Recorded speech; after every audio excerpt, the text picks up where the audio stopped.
I'm a 37-year-old man, divorced for about a year now. My ex-wife, who's 36, and I share two kids, ages 10 and 7. I have partial custody, so the children live with me half of each month. Even though they spend a lot of time at my home, I still pay child support because my income is higher than hers, along with monthly alimony. Our divorce wasn't amicable, and we currently don't speak outside of matters concerning the children. The divorce followed years of constant arguments. Over time, I felt like my wife had become an entirely different person. The final breaking point came during one heated fight, when she shouted that she regretted marrying me. After that, I filed for divorce. Since our separation, she hasn't once tried to reconcile or even reach out. About 6 months after the divorce, she began a new relationship, which I learned about through mutual acquaintances. At first, I was hurt by how quickly she moved on, but I accepted that it wasn't in my control and chose not to confront her. From then on, our conversations stayed strictly about the kids. Although it stung to see her move forward so fast, I recognized she remained committed as a mother, so I avoided any behavior that could disrupt our children's lives. That perspective changed dramatically after a recent incident that made me question her judgment as a parent. About 10 days ago, I went on a business trip. According to our custody schedule, she was supposed to bring the kids to my house on the second day of my trip. Knowing I'd be away longer, I asked her in advance to keep them with her for 3 extra days. She agreed, and I saved screenshots of our conversation as proof, confident everything was arranged. I left for my trip. But on the second evening, my son called, sounding distressed. He asked where I was, explaining that their mother had dropped them at my house, assuming I'd be there. When they found me gone, they were left standing outside, locked out, in the cold. They'd already been waiting about 15 minutes. I told them to go to our neighbor's house temporarily, while I tried to sort things out, but unfortunately, those neighbors were also away. Our neighborhood is fairly new, with only a handful of occupied houses, most of them empty at that time. The only other neighbors, an elderly couple across the street, weren't home either. My kids were stuck outside, shivering in the snow, with nowhere to go. In a panic, I called their mother, expecting her to rush back and fix the situation. Instead, her response shocked me. She said the kids were my responsibility, because it was technically my custody time. Then she hung up. I texted her again, begging her to return for the children's safety. Her reply was dismissive. She had plans with her boyfriend and didn't want to cancel their anniversary celebration. By now, my children had been outside for nearly 35 minutes. With no other option, I called CPS. They arrived quickly, found my kids still sitting on the steps, wrapped in my youngest son's blanket, and drove them to my parents' home out of town. Since my children were too young to get there on their own, this was the only safe option. I also reported my ex-wife for neglect, given that she deliberately abandoned the kids despite knowing I wasn't home. The police later arrested her for negligence. As painful as it was hearing how cold and scared my kids had been, I felt some relief once they were safe at my parents' house. That same night, I contacted my lawyer to begin filing for full custody, something that would also end child support payments. My primary reason, however, was ensuring my children's safety after this reckless incident. When I returned from my trip, I immediately went to see my kids. I apologized for what happened and promised I would do everything I could to prevent it from happening again. I explained my decision to pursue full custody, which would keep them with me permanently. My older child's reaction was a mix of relief and happiness, something that unsettled me. Until then, I had always believed their mother to be a capable parent, despite our personal issues. This raised new concerns. When I asked why he felt so relieved, my son hesitated, then admitted that his mother had forbidden him from talking to me about life at her house. I pressed gently, and eventually he shared that both he and his brother had been struggling there. According to him, their mom had suddenly become very strict, She banned candy and junk food entirely, and forced them to eat the same meals every day. My kids call it sick food, because it's the bland porridge and oats I usually give them only when they're unwell. That's what they ate for lunch and dinner, almost daily. Only on weekends would they get something different, usually just toast with dip. Their mother insists this diet is for their health, but I don't see how cutting out all meat and vegetables half the month benefits them. I also don't understand the total ban on occasional treats. Personally, I believe balance is key. Allowing kids to have sweets or snacks now and then doesn't harm their health. It actually teaches moderation and prevents unhealthy relationships with food later in life. For me, this balance applies not only to diet, but to parenting overall. Children need both structure and freedom to grow into well-rounded, healthy individuals. During recent conversations, my children shared details about life at their mother's home that raised serious concerns. They described a very restrictive environment. Their days were mostly limited to school, with no social activities, like having friends over or attending sleepovers, opportunities that were only allowed when they stayed with me. They also recounted shopping trips where even simple requests for toys, books, clothes, or snacks, like chicken nuggets, were consistently denied. According to them, their mother focused exclusively on her own needs, expecting the children to be quiet and unobtrusive. Any deviation from her expectations was met with reprimands. Most concerning was the revelation that the kids were told not to share these experiences with me, explaining their long silence. This directive not only limited their freedom of expression, but also prevented me from fully understanding the challenges they faced in her care. I decided to confront my ex-wife directly. When I called, she initially yelled at me for contacting the police and reporting her. I stayed calm and asked about the complaints my children had shared. None of her explanations made sense. I provide sufficient child support and alimony to cover the things the children want, yet they were still going without basic needs and play items. She told me she was between jobs and couldn't afford to spend on the kids. But this didn't add up. Between my alimony and child support, she had more than enough to maintain a comfortable lifestyle and meet their needs. I argued with her, and she eventually snapped, saying it was none of my business how she spent the money, and then disconnected the call. This frustrated me, because these funds were meant for the children, not for her personal use. I knew she was lying. My lawyer and I decided that, in addition to pursuing full custody, we would also file a case for child abuse and neglect, given the evidence of how she treated the kids.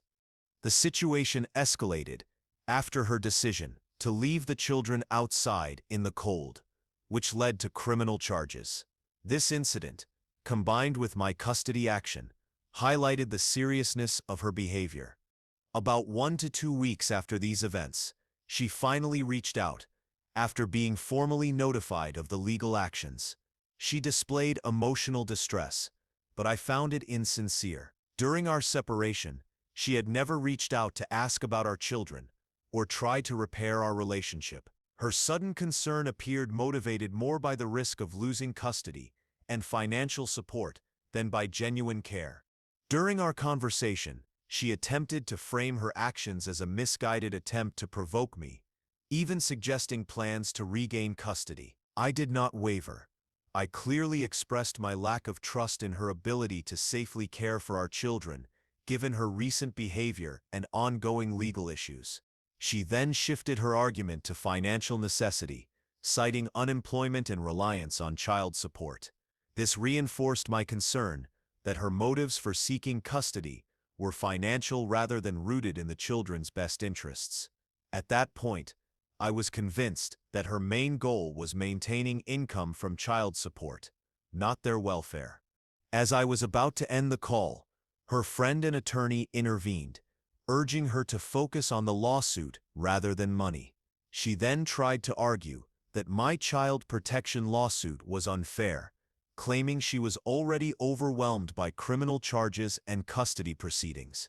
She said I was deliberately making things harder for her because she had moved on in life and I hadn't. I couldn't help but laugh at that statement before disconnecting, knowing arguing further was pointless.